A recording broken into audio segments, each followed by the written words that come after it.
Oh, technical difficulties.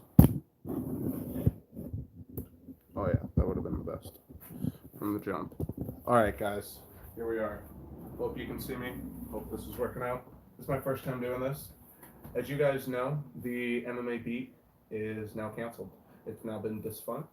This would be officially the first day or the first episode that should be out there that we have missed.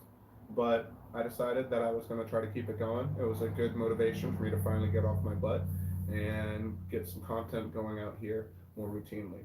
So, as you guys know, just real backstory. If you guys haven't seen, I'll first talk about the MMA beat, and I'll talk about myself.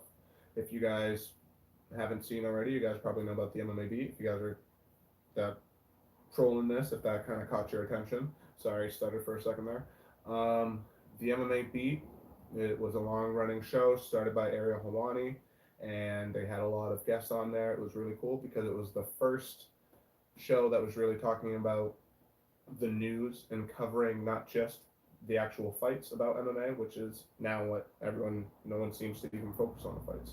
But it was the first show that was talking about the events, talking about the things that fighters needed to know about, talking about like fighter pay, talking about Dana White. There was a lot of just different things that happened throughout that time.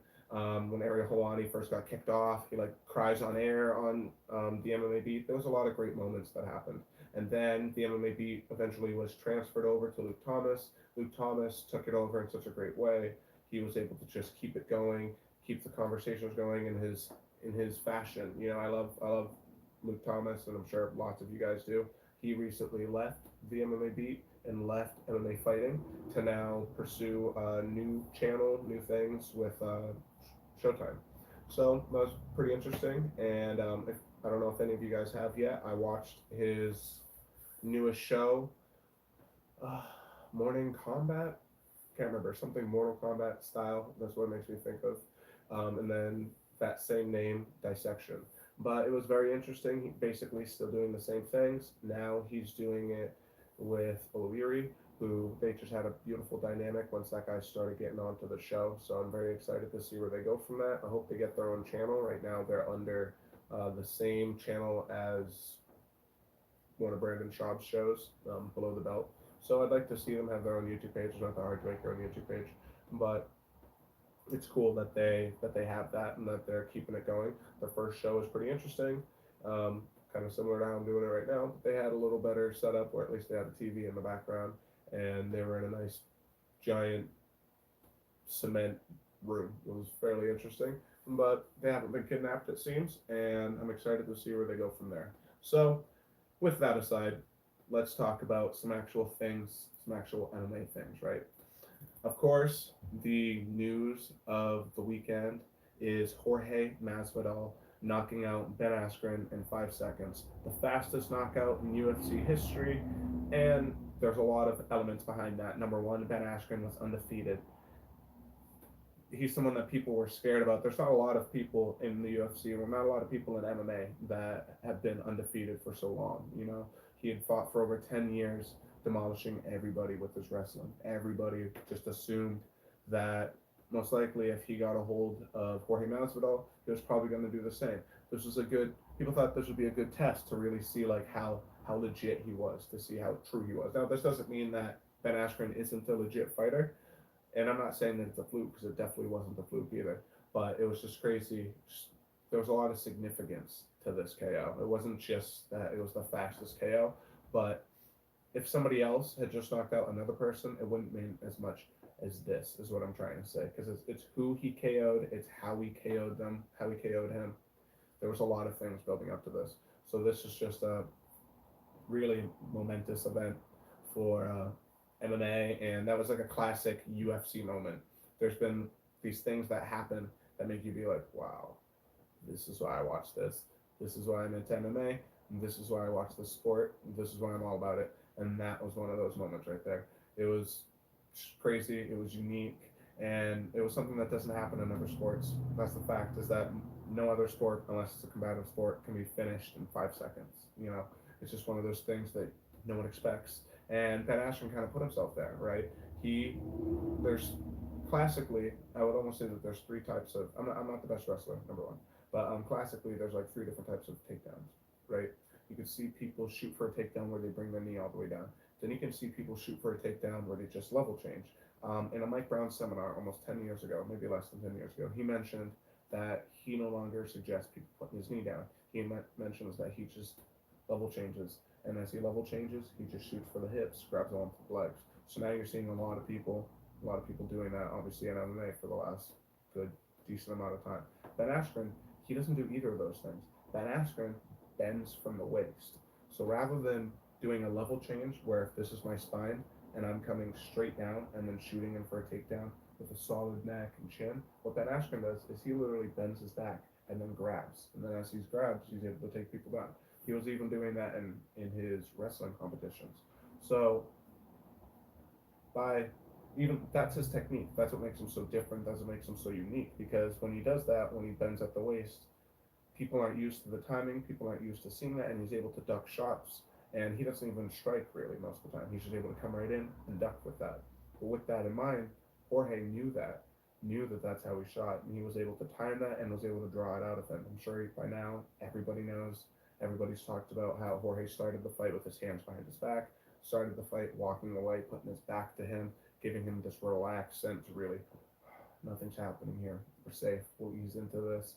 And then he run up, hit him with that knee, and of course, just his reaction after he lulled his brain. So maybe he's coming. Here's the thing: when you fight, there's a lot of things going through your mind. So that's why everyone's saying that this is so brilliant, because what it's not just the knee. What he did beforehand, where he was so calm, so collected, it in the space, the energy, it changed the energy, it changed the tempo before it even started. So Ben Askren was like, oh, okay, like he's still not even really warmed up. He's very like calm, chilling over there. Then, so Ben's still trying. He's like, okay, we're gonna ease into this. It's gonna be calm. It's gonna be all right. As he's trying to see what's going on, he starts moving forward. Then, when Jorge starts running, now it's a different part of Ben's brain. It's a different part of your brain that's reacting. In the beginning, he's thinking, he's conscious. Well, what he does to get him out of that is he relaxes him. He's like, okay, all right. So maybe he's on edge at first, because when you're in a fight, you have to always be focused. You have to always be thinking about what's happening, right? So what happens is he gets him off focus by relaxing himself, by oh, there's no threat here. And then when he does, he comes in fast, and now his brain, it's a different part of his brain that's reacting.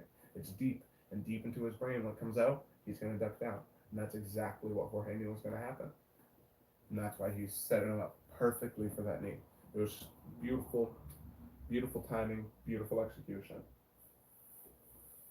So after that, there was, of course, everyone's talking about Amanda Nunes, her technique, her composure, and people are talking about whether or not should be considered the greatest fighter of all time, and people should take women's out of that. Now, obviously, the body of her work, I think there's two things. Clearly, she's the greatest woman of all time, but then the body of her work speaks for itself. But comparing her against men is a hard thing. It's just because the depth of the talent pool isn't there, and the fact it's almost like the exception makes for them. What's it? The exception makes the rule.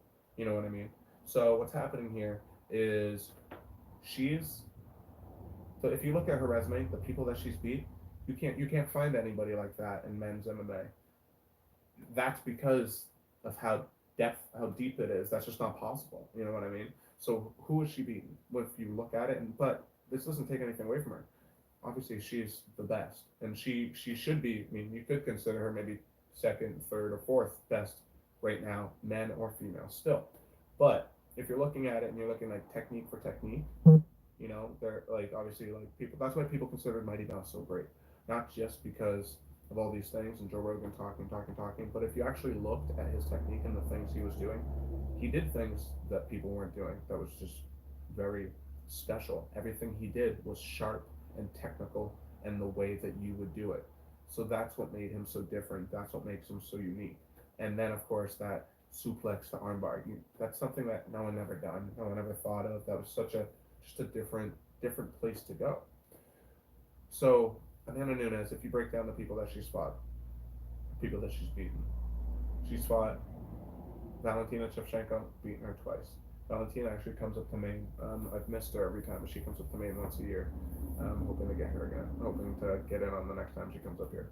But so she's fought Valentina Shevchenko, beaten her twice. Valentina Shevchenko is the current 125-pound champion, and Valentina Shevchenko, she has defeated Holly Holm, and she has defeated Joanna Jędrzejczyk 4 times, 3 times in kickboxing and 1 time in MMA.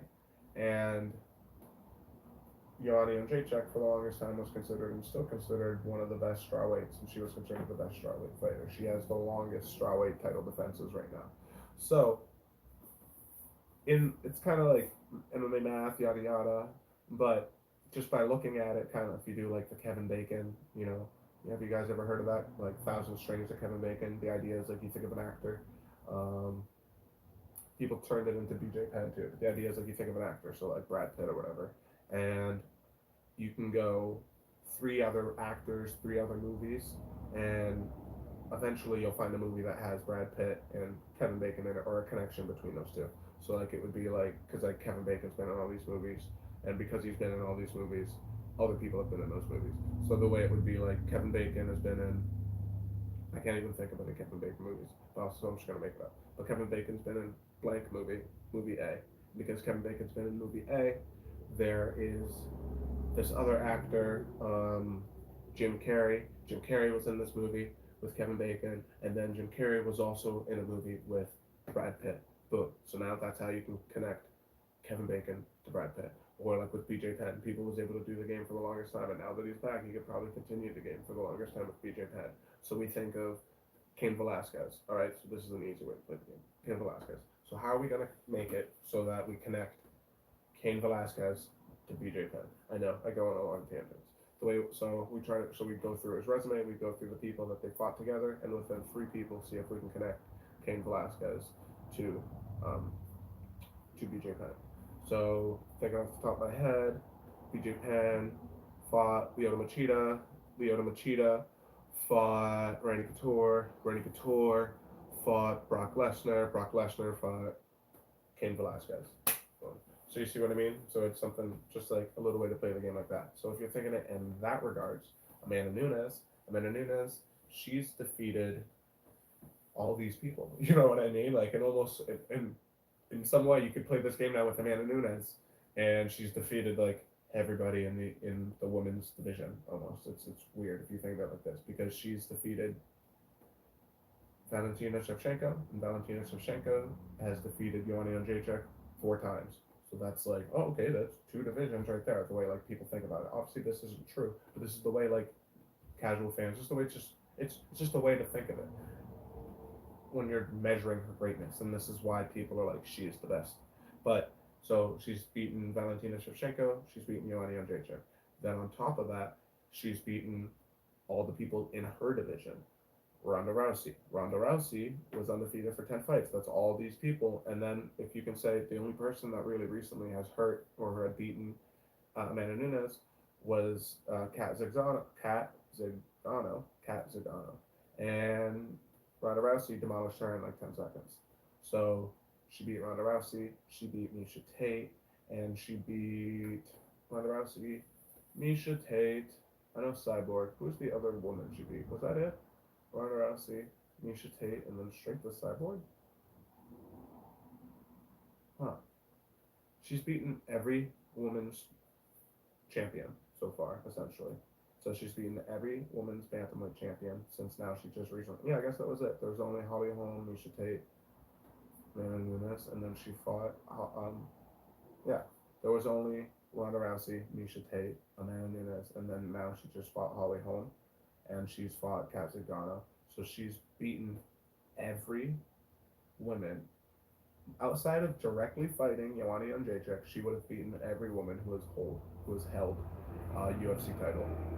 So obviously that's something that is very unique to even just to put that into perspective. Like obviously it's impossible to think about how you could put that for any man. You know what I mean? So it's just a different division. That's just all I'm getting at. It's just the level of complexity, the level of depth is just different.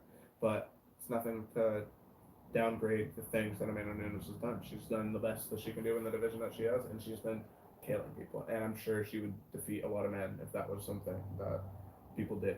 I don't want to see that. But the fact is, she's a savage, clearly. No way around that. So,